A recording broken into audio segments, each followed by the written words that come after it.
Hello, everyone. Thank you so much for joining us today. My name is Merle Massey, and I'm the coordinator for undergraduate research here at the University of Saskatchewan. And one of the programs that I run here on campus is called SURE, Student Undergraduate Research Experience. It's a co-curricular program where we ask students to do 10 hours of additional work in communications, research management, and professional entrepreneurial development. And those extra 10 hours then gets coded and captured onto your transcript via a co-curricular credit. So if you're interested in learning more about SURE, just put Student Undergraduate Research Experience USask into your Google and find us and read more about us. But in the meantime, today, our presentation is about writing scholarship applications and some really good practical advice. With us, we have Jill McMillan, and Jill is the graduate writing specialist at the University of Saskatchewan Library. And with that, Jill, over to you. All right. Once again, thank you so much for inviting me to speak on this topic. I think it's a topic that has a lot of innate appeal for lots of different folks because when you're a student, you're often looking for money, and certainly looking for applying for scholarships, awards, all that kind of stuff can really give you a boost, and help you also develop some opportunities as well as your CV. So we're going to be looking at this topic from quite a pragmatic approach. And it's really good to know sort of the range of years that participants are in, because if you are in first, second, third, but even fourth year, you have different opportunities available to you that you'll definitely want to explore. So I have popped my email in the chat if you do want to get in touch. So just a reminder, I am based in the university library, so I'm not someone from scholarships and awards, but I do offer a perspective in terms of pulling together those documents so that you are creating a nice, strong impression for yourself when you are putting together these sort of applications. So I want to quickly highlight some of the different writing supports and services that are available at the university, some brief suggestions for how to locate scholarships, and really focusing on how to plan ahead, because often there is a bit of planning that goes into these opportunities. Simply because of the number of materials that you might have to pull together, and then starting to interrogate different scholarship requirements, considering what you might need to keep in mind when pursuing references, and then distinguishing between what I refer to as holistic scholarships versus more research-based scholarships, and then quickly highlighting some additional help and supports. So I have a lot of material to share with you today. I will do my best to get through it in 60 minutes. So let's get right into it.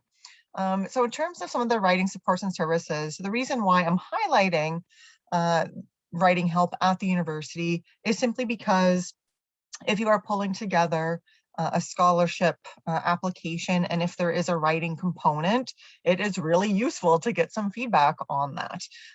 And so you can get some feedback if it is permitted, because some scholarships will state explicitly whether you are allowed or not allowed to receive some feedback.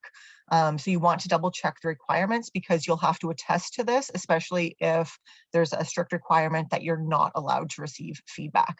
But if you are, then you can make use of something like the Writing Help Center to get some feedback from a tutor. You can attend a workshop like this, and you can explore different resources that will be posted or that are available on our website. So in instances, though, when you're not permitted external writing support, then you'll want to be mindful of the revision techniques that you can use to look at your own writing. So something as simple as reading your work aloud can help attune your ear to what you have written. It can help you reduce some wordiness, address any awkward phrasing. You can do a reverse outline to help you understand the structure of your text a little bit more intimately. So there are certain revision techniques that you can apply as well before submitting your final application. Okay, so in terms of locating scholarships, the number one stop will be the scholarships and awards site. So if you're not familiar with this site, you'll want to go and bookmark it today. And basically, it's a searchable database that is maintained by the university, by that office. And you can start searching for those different awards and scholarships. And sometimes they will indicate that the applications are actually available through pause.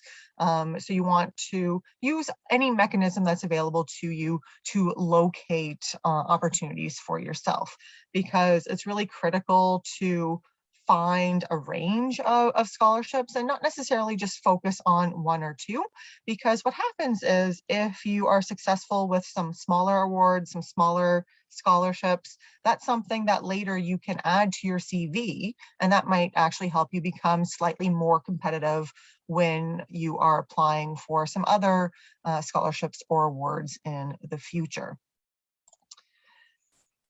As you're pulling together all of this information, I suggest keeping a personal scholarship folder where you can populate a calendar of the deadlines that you need to meet.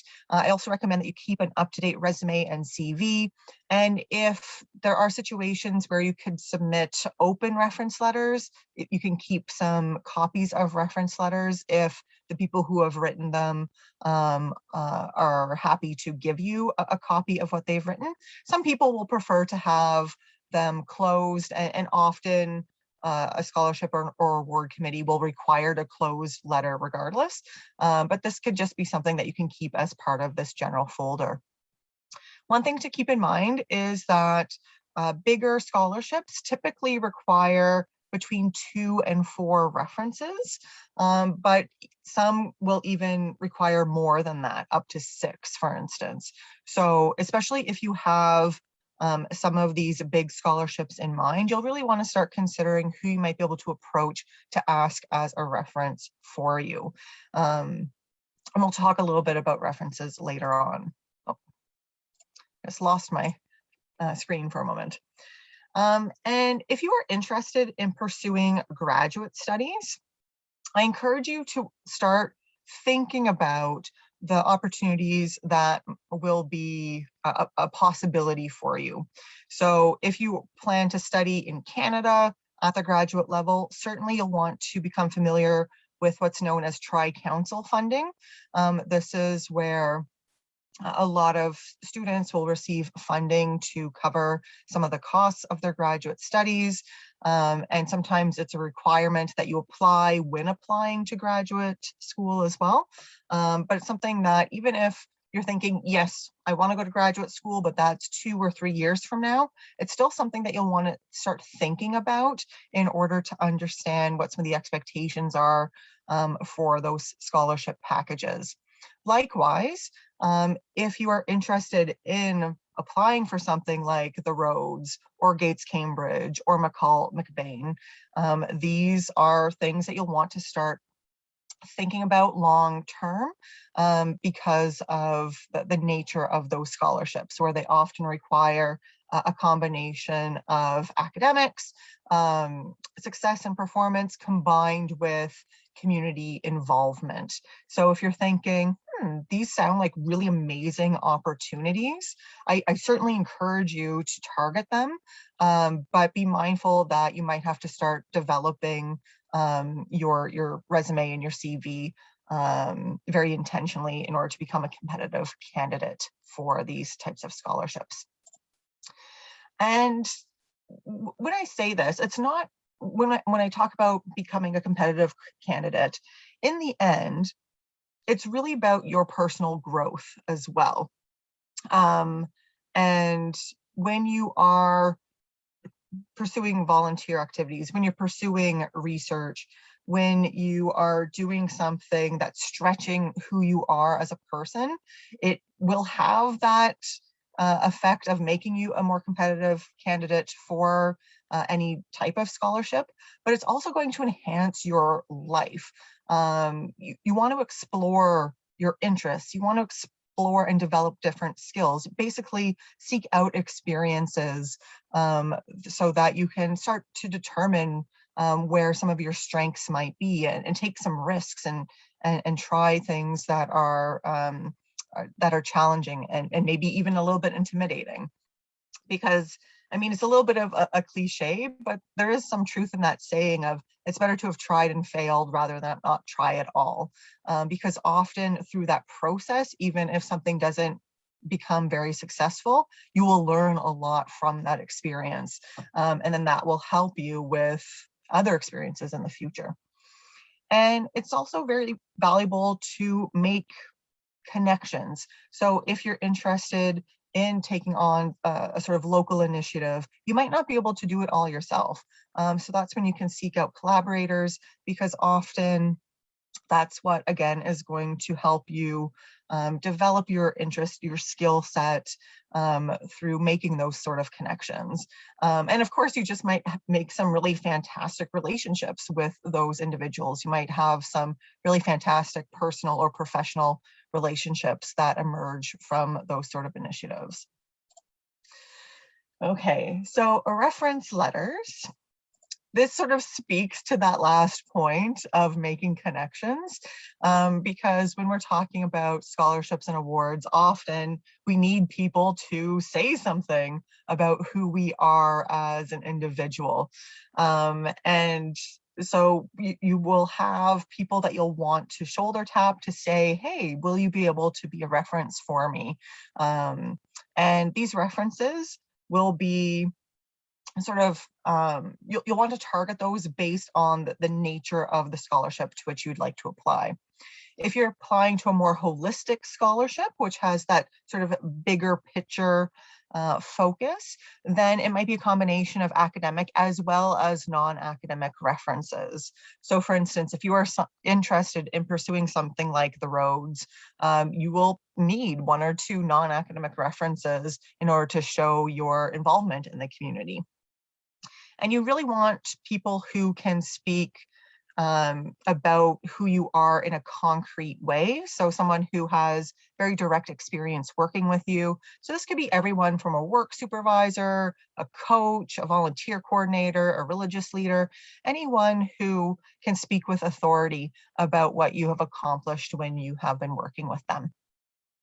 Now, if you're targeting more of a research-driven scholarship, these referees, you'll be pulling more from people who are involved in academics or research, and they need to have academic credibility as well as that direct experience working with you. So again, so much of this is about nurturing those relationships to make sure that you'll be able to get a good reference from that individual.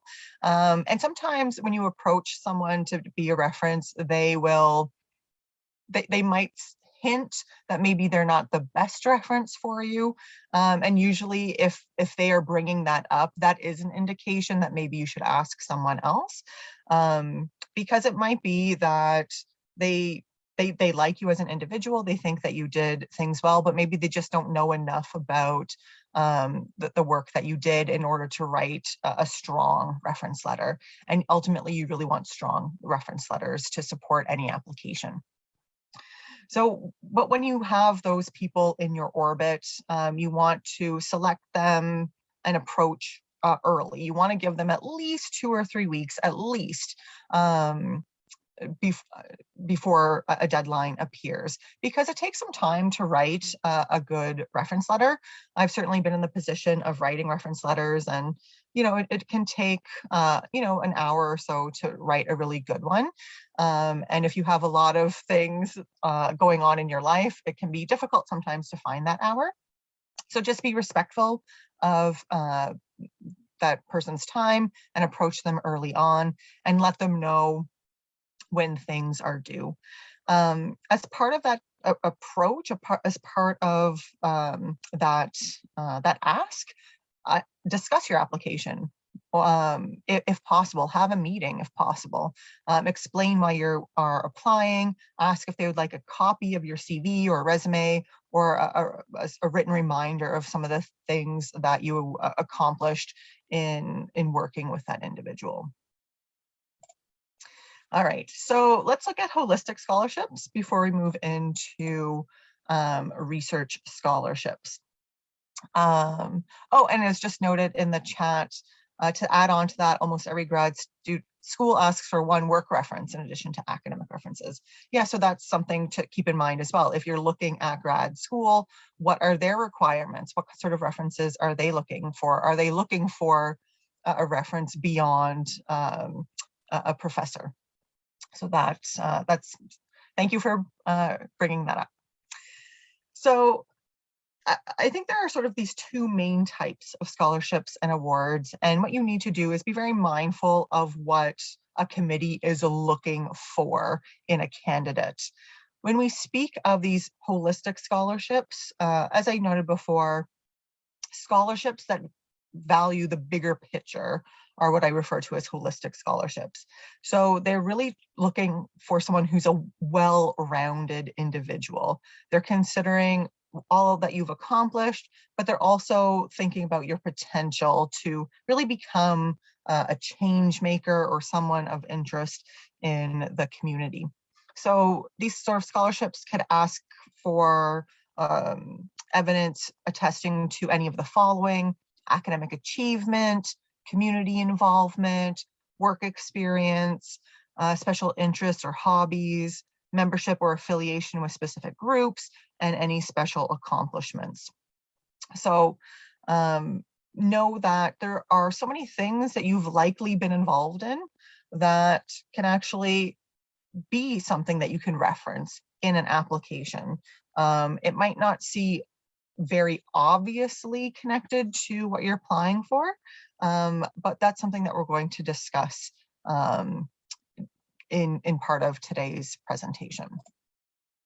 So here we have an example of a so-called holistic application, and this is one from USask. You can go into the Scholarship and Awards database and pull this one up.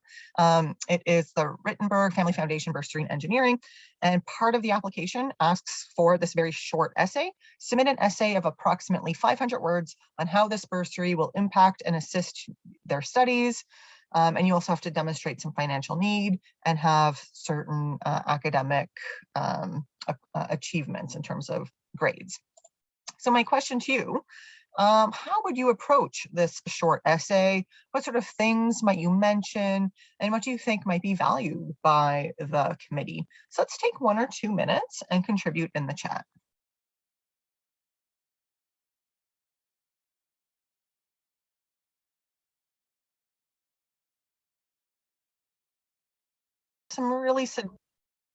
We have some really fantastic comments popping up in the chat. So everything from goals, and these can be those long-term goals, but they can also be more immediate goals. So if there was like a summer internship that you wanted to pursue, but that it was unpaid, for instance, and maybe this bursary would help make taking on an unpaid internship a little bit more of a possibility. That would be very tangible. So it'd be something that you could quite easily reference. That the type of work that you're interested in pursuing, so that's targeting the ideas of more longer term goals. You can reference your experiences in the program, but also the experiences that you hope to pursue as a result of having some of this money, especially when money isn't as stressful, a point of stress, as noted in the chat, because you'll have more time to focus on the studies, how they're going to use the money. So you'd want to be as specific as possible. Yeah, again, the connections between what you've been doing and the bursary. So lots of different things that you could reference, but you only have 500 words. So in some ways, that's going to be the biggest challenge, the fact that you have such a small number of words available to express why this bursary would impact and assist studies. So again, lots of possibilities. Some were already noted in the chat. You can go a little bit more concrete and a little bit more detail. And this is what often will help make an application shine a little bit brighter. So you can make reference to how you view yourself as this sort of engineer in the making, and the course topics that have, really resonated with you, for instance. You can make reference to some of the accomplishments that you've achieved sort of in a related field, how you're currently funding studies, right? Because that's sort of the question here, how this bursary will impact and assist studies. So you do need to address some of that financial element. Otherwise, it will seem like the question is not being answered. So if you have part-time work, if you have loans, how does money currently fall into the equation? And then are there going to be certain opportunities that will open up as a result of this funding? So maybe you'd be able to reduce some of your work hours in order to increase your volunteer hours. So maybe you'd want to join a mentorship program or something else that frees up as a result of not having to work as much. So lots of different things that you could address, but really making sure that you're answering the prompt effectively. And one of the things I really want to remind you of is that you really want to value your experiences, because it's very common for me to have a chat with someone if I'm supporting them with an application that they're working on, and we'll be in that discussion, I'll discover all of this like really, really interesting and amazing stuff that they've done that they haven't really brought up in their application, because they don't see it as that significant, because it just is part of what they have done. And so it's really critical that you don't underestimate yourself. And it can be a bit of a fine balance, because you don't want to make really big claims about some things that might be somewhat minor.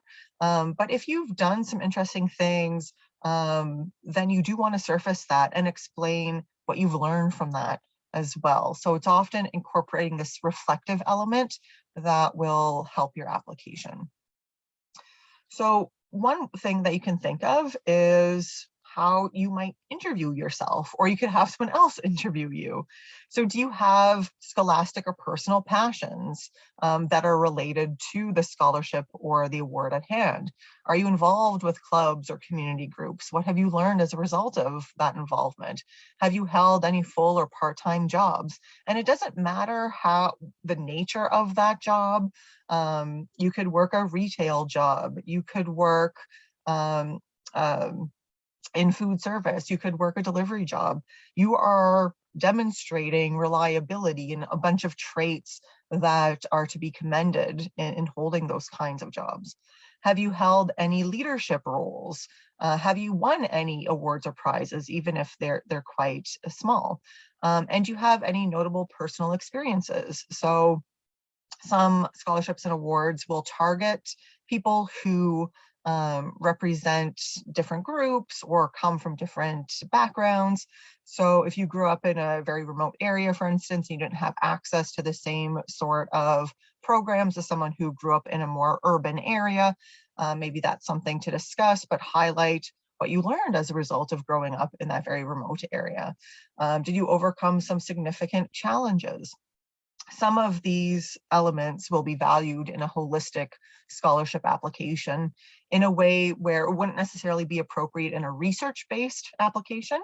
So this is where knowing what a committee is looking for is really critical when pulling your documents together, and especially when there's any essay that you have to pull together as part of the larger package. Oh, and there's a comment in the chat making use of what's referred to as the STAR structure: situation, task, action, result. Yeah, and I think structures like that can be super valuable because it forces you to connect concrete detail to any claims that you're making about yourself. So it looks like the STAR structure is being used to look that it's more future oriented in terms of identifying a problem that you'd like to address. But when you're speaking to some of your past experiences, making sure that you're connecting the claims of who you are with the details of those past experiences is really critical. So some of the common errors with holistic applications is a lack of thoughtful engagement with the essay prompt. So I think there are three key possible errors. A very generic or cliched response, and we'll talk a little bit about cliche later on. A situation, and I think this is probably the most common error, where you basically take your CV or resume or both, and you just sort of replicate it, but you take what you put in bullet points in those documents and you put them into sort of a paragraph format, where you're just sort of listing all of the things that you've done. So keep in mind that if the package is asking for an essay plus a CV or a resume, you don't have to, and you shouldn't replicate those documents because they have different functions. Everything will be reviewed, so you don't want to take all of the information that you already have in your CV or your resume or both and put them into this essay, because it's just a sort of waste of opportunity. Often it's about digging deeper, showing some reflection, showing how you learned and grew as a result of being involved in different initiatives, or how you developed as a result of certain experiences. And so this is where you'd want to ensure that you're including sufficient concrete supporting details, because if you don't have some of those elements, it can make the writing read a little bit in a less engaging way. And ultimately, you want to connect with your reader. So you want to be very mindful of how to do that. And so typically what happens is that people respond well to story and to narrative. And so pulling out one or two key themes from your life that relate to the prompt that you're being asked to respond to will be key. So explaining why specific experiences or achievements have meaning. So for instance, we might sort of build on this concept of being this engineer in the making and connect this to an idea around robots. So it might be that you're specifically interested in topics around robotics and AI. And it's not just that you have this personal passion, you have the detail to support these claims of personal passion. So you make reference to the fact that you were a runner-up in a robotics design contest, and maybe you talk about what this robot actually did. So maybe it was able to transform itself. I don't know. I've never made a robot. But then there's something very tangible for a reader to latch on to. So they understand you a little bit more as a person and some of the things that you've done. And then you can reference like, okay, well, I'm currently working X number of hours a week off campus, but if I had this scholarship, I really would take my interest in robotics and connect to this sort of mentorship organization so that I could help prepare high school students in my local community get ready for a robotics competition. So it's sort of like this full circle narrative, and it seems realistic because you've already shown that that you have experience in this area and could take it to that high school group in order to help them achieve. I just saw the comment, try not to set small electrical fires while making them. Professors don't like that. There you go.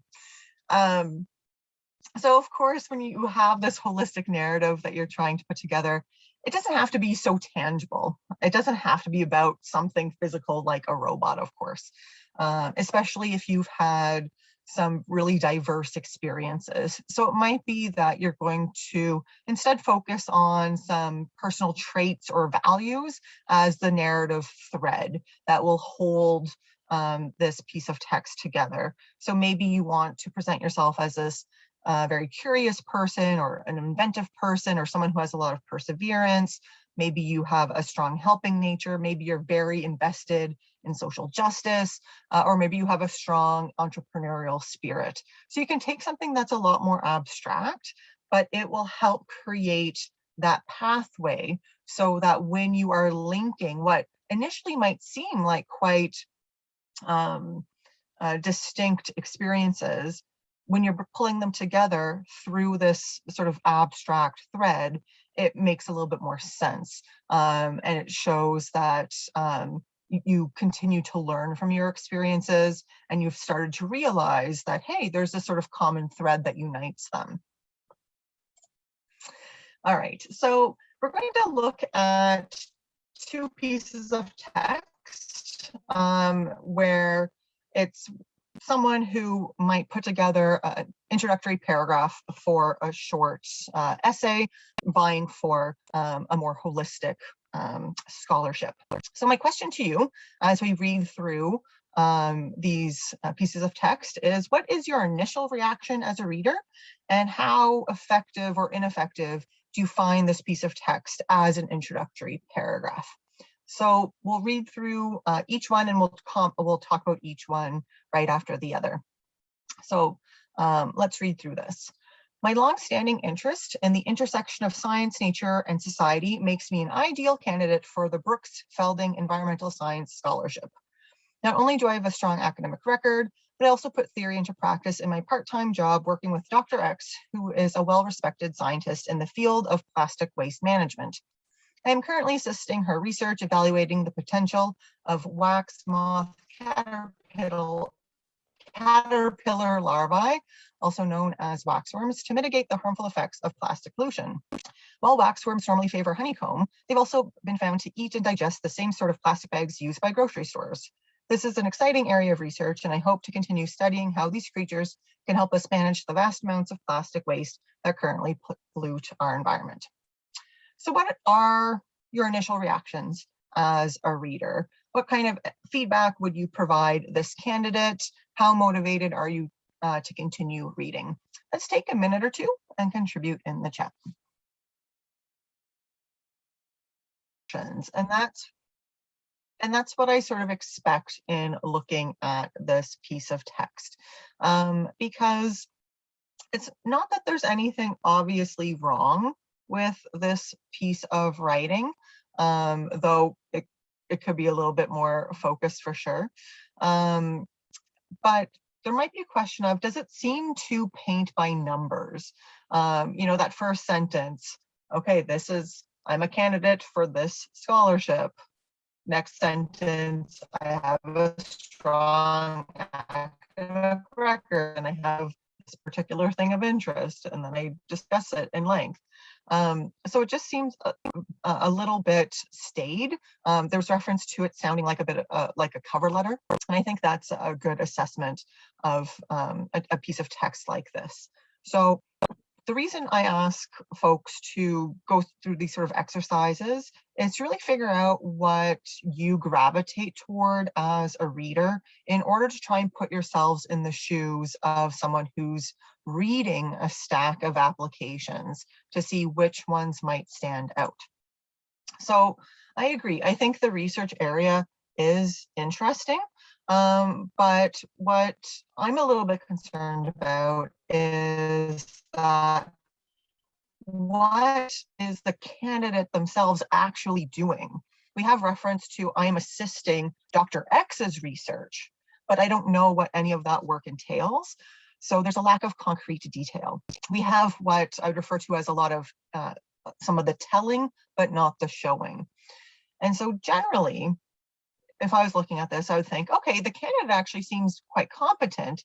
I'm going to continue reading their application, but I'm not necessarily super excited at this point. It might be that they'll be able to turn it around as the text continues, but are we creating a strong enough first impression? That's a little bit debatable. So let's see another version looking at really the same topic.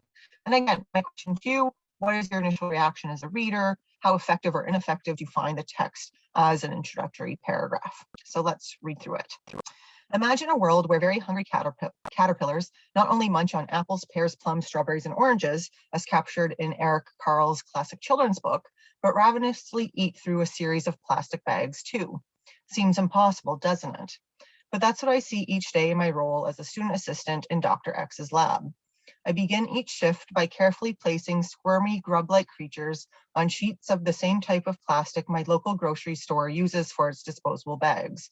I then watch as waxworms, the caterpillar larvae of wax moths, begin to chew and chew and chew some more. It's a surprisingly fascinating process, and each time I step into the lab, I'm reminded of how we can learn so much from nature, including its potential to solve the problems caused by consumerist society. So what are your thoughts? How does this compare to version 1? What are your initial reactions as a reader? So I just want to be mindful of time. And so the purpose of showing these two different versions is that they have quite a strong contrast between the two. So a few of you have noted that the second version has there's a lot more focus on who the applicant is. We have perhaps a better sense of this person as an individual, and that's at a cost. We have removed reference to the academic background and that explicit reference to the connection between science and society, though we do have that sort of more discreetly referenced, I think, with the note about a consumerist society. But you might then pull those details into the next paragraph, for instance. So again, it's always a balancing act of what information you want to include, especially in that first paragraph. And also consider if certain information needs to be in the essay, or if that will be captured in your transcripts, for instance. So you want to think of the application package as a whole. So you don't necessarily have to replicate all of the same information. So I think where the strength of this version, and again, it's not a perfect version. I don't think there's ever a perfect piece of writing, but I think the strength of this is a much clearer sense of the work that the individual is doing in the lab. If we think of version 1, when they were working with that mysterious Dr. X in the lab, the focus really was a bit more on Dr. X being the person who has the vision, who the candidate is just sort of an assistant to. And of course, there's still an assistant in this version as well, but we know, hey, this is what they are doing. So it's in some ways a menial task, but we can envision it, and we see what this person is working on and what they are learning from this experience as well. So we have an instance where we have more showing rather than telling because of some of that concrete language. And so generally speaking, I think there's a sense that it's a bit more engaging. We have a little bit more sense of the candidate's personality, and maybe we are a little bit more interested in reading on, because again, it's about trying to ensure that we are showcasing who we are in a way that a committee is going to be intrigued by without being over the top, right? We don't have to craft a novel here. We don't have the word count to craft a novel, but it's a way of trying to pull someone in so that they're going to look at our application with a slightly more curious eye. I like this. This version gives me main character vibes. I agree. We're a little bit more in that person's world. So you always want to ask yourself, because you're a reader too. You've read lots of different types of texts and documents over the years. When you are polishing, when you are revising work, you want to ask yourself, well, would I want to keep reading? And so by asking yourself questions, this can help you in that revision process. So what's going to interest that committee, especially if it's a more specialized type of scholarship or award.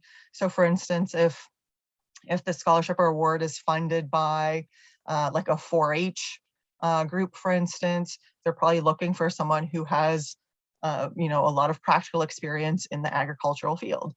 And so you'd want to highlight that in your document.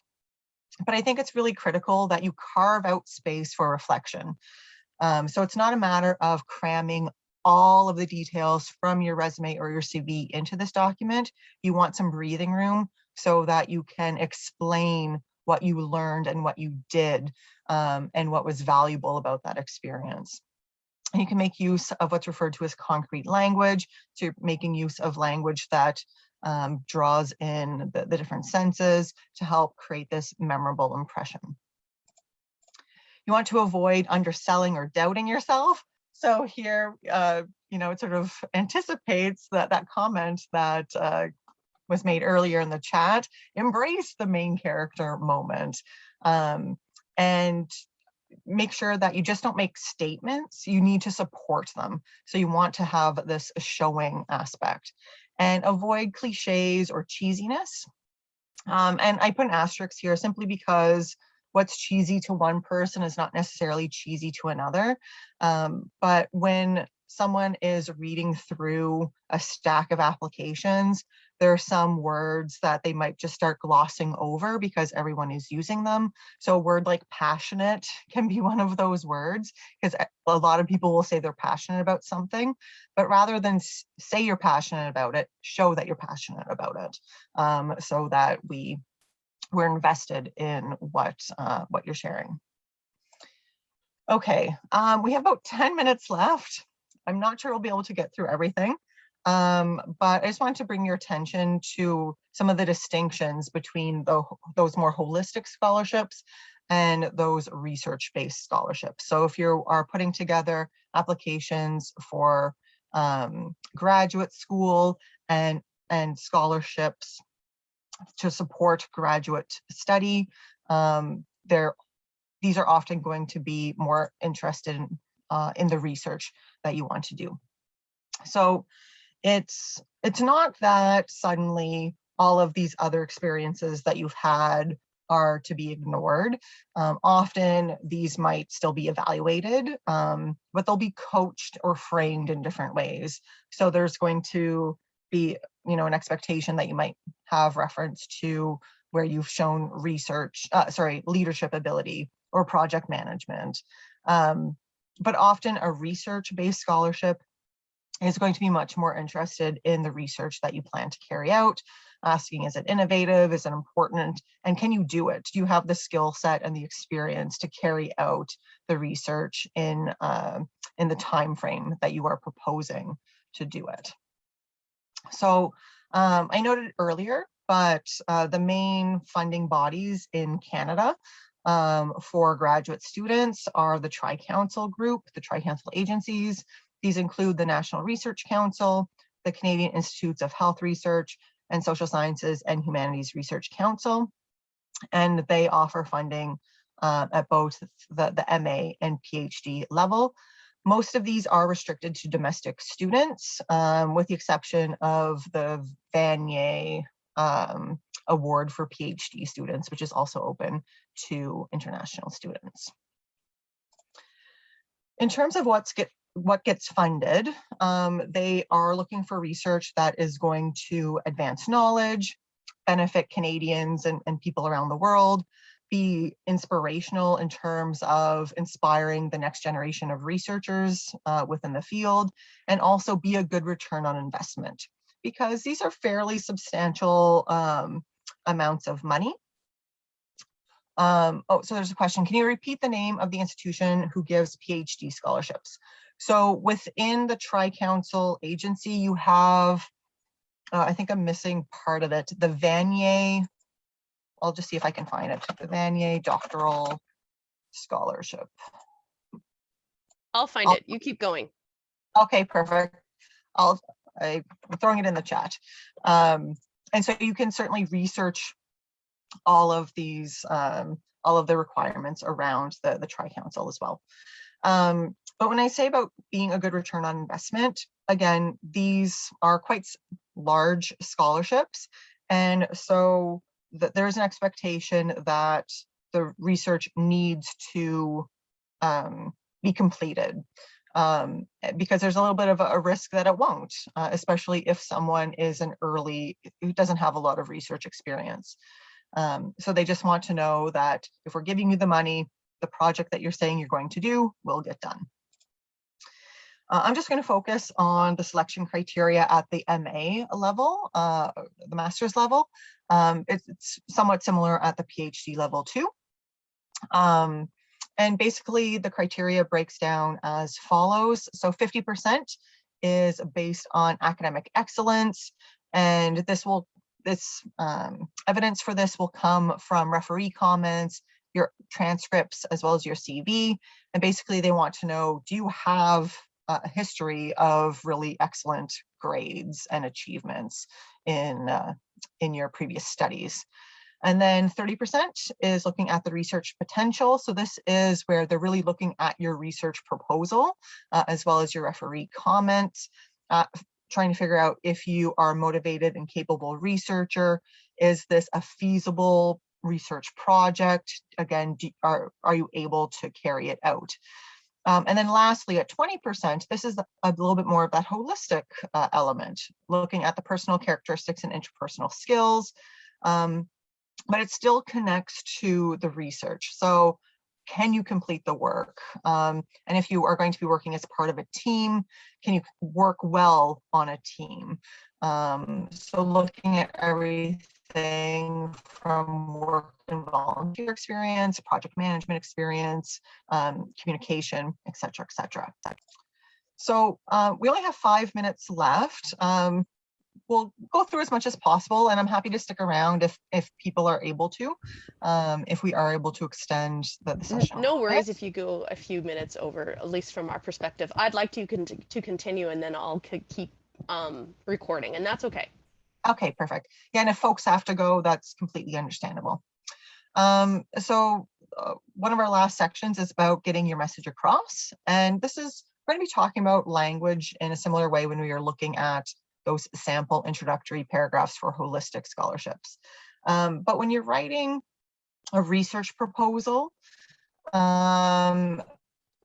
it is really about trying to sell your project. It's a persuasive document. You're trying to convince people of its merit, of its worth, of its significance. It's a piece of argumentative writing. The subtext of this document, your readers know it, you know it. You're basically saying, I deserve money because, or I need money because. You're not going to actually write this in the proposal, but that's what's driving the creation of this text. It's important to recognize that the readers who are going to be evaluating these research-based proposals may not be specialists in the field. And so you have to be very aware of how you're using terminology and jargon. So as much as possible, strip that out in favor of clear language so that people have a really good understanding of the work that you want to do. In terms of general components, we have the following 3 sections. We'll read through the different sections, but as we do so, my next question to you is, which of these questions is actually the most important? So our first section is all about identifying the problem or the research question, basically asking the following questions. What are you investigating? What do you plan to achieve? The next section, this is context and background information. What should the reader know? Why does it matter? And lastly, methodology or research design overview. How will you investigate? So from your perspective, what do you think, what question do you think is the most important?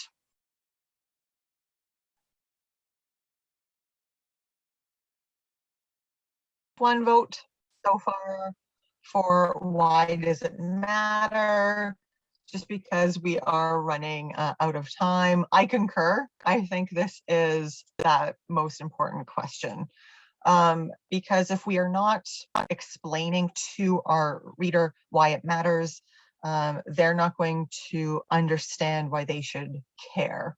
And so that there's quite a significant burden placed on the writer to ensure that the reader understands why it matters. And so the way in which you can really ensure that you are addressing this question is consider this idea of knowledge to impact.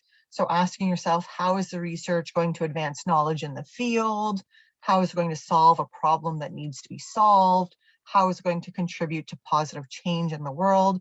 If you answer these sorts of questions in a succinct and clear way, that's what your reader needs in order to understand why they should care about your research project. So you just want to be as concrete and specific as possible.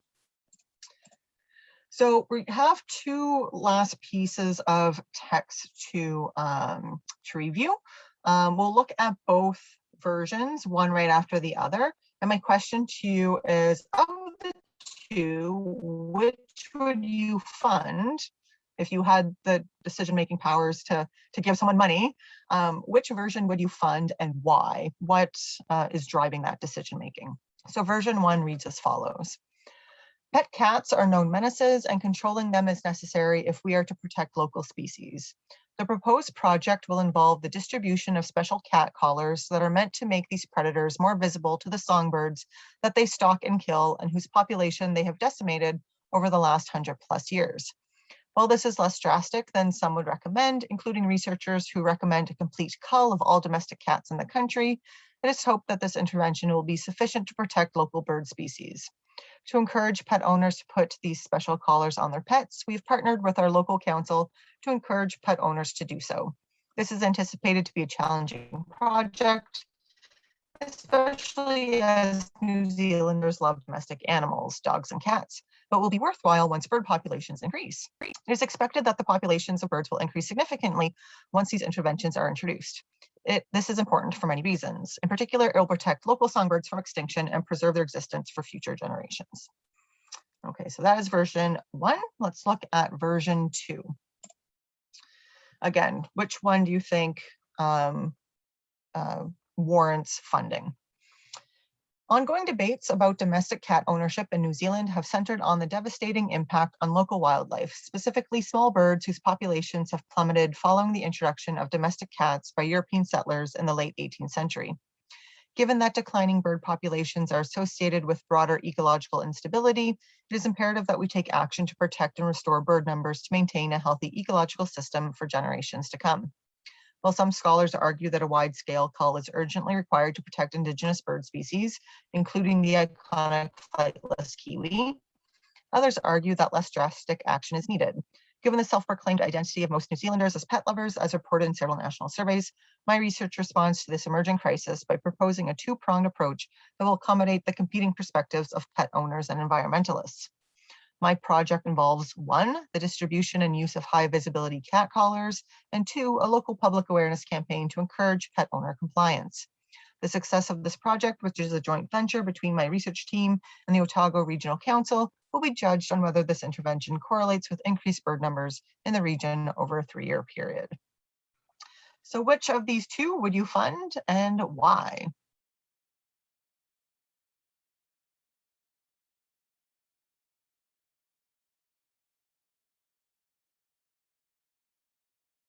We have some emerging preference for that second example, perhaps unsurprising.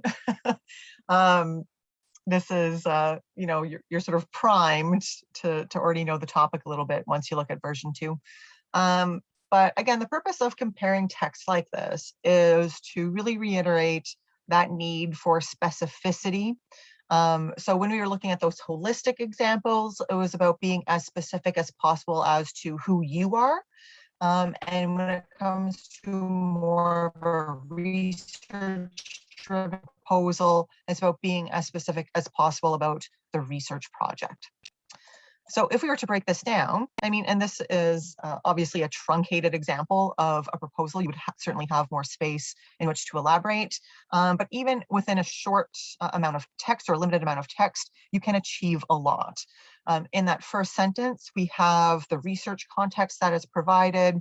We have an introduction to the problem, as well as a sense of geography, as well as history, that sort of historical context.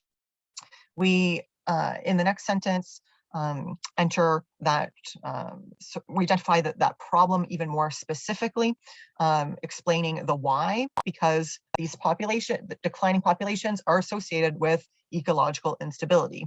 That is the problem. That is why we should care about this.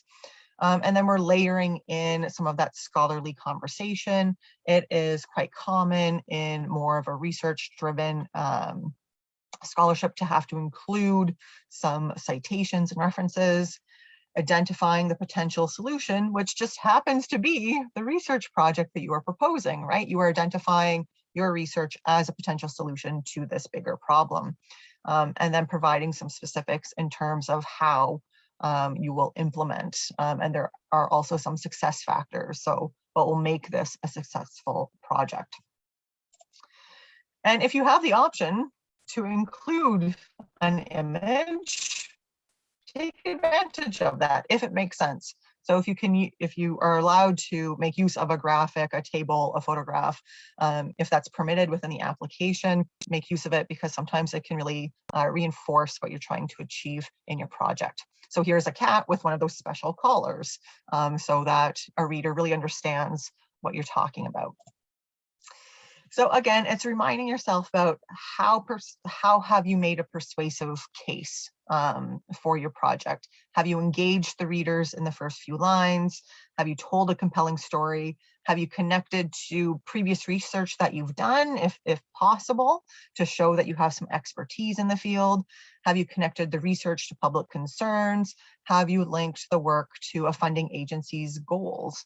So if you're looking at something like the Tri-Council, because these are public funding bodies, they have to be very explicit about what some of their areas of priority are. And so in looking at any one of these organizations, you can find out what they are currently very interested in funding in terms of current and future research. So as we wrap up, just again, it's about remembering readers and being mindful of what is asked of the particular document.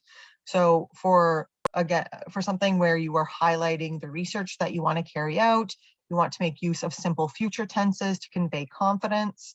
You want to use concrete language. You want to use action verbs, because this is going to help communicate a well-considered plan, as opposed to the sort of vague hope of doing something beneficial. It will show that you've really thought through some of the steps. And as much as possible, avoid acronyms and jargon, just because your readers may be non-specialists. So in terms of some of those help and supports, remember the people that you can connect with. So your supervisors, your professors, they can usually provide some feedback on the content of a research-based proposal, and they likely also be potential referees for you to act as the reference. Departmental secretaries will know about internal deadlines. Your peers can often act as general reviewers. If you are applying to USask graduate programs, you'll want to certainly check out any supports that are offered by the College of Graduate and Postdoctoral Studies. And then, of course, if you are allowed to receive some writing support, then you can make use of the Writing Help Center too. So regardless of the nature of the scholarship that you're working on, you want to start early, you want to review those requirements, and you want to take time to revise as much as possible in order to make sure that not only are you putting together a document that you're really proud of, but one that is meeting the brief. So it's actually answering the prompt, it's answering the question. And if permitted, do seek out feedback. And of course, be prepared to rewrite. As with any other text, often you'll have to revise a few times in order to have something that's really solid. But thank you so much. I apologize for going a bit over, but I'm happy to stick around if there are any questions. Don't worry about it. You did an absolutely phenomenal job and you covered an awful lot of ground in the little bit over an hour. You did fabulous. I'm going to stop the recording, but please feel free to ask any questions. You can either unmute yourself or put them in the chat. Thank you, Jill, for a great presentation.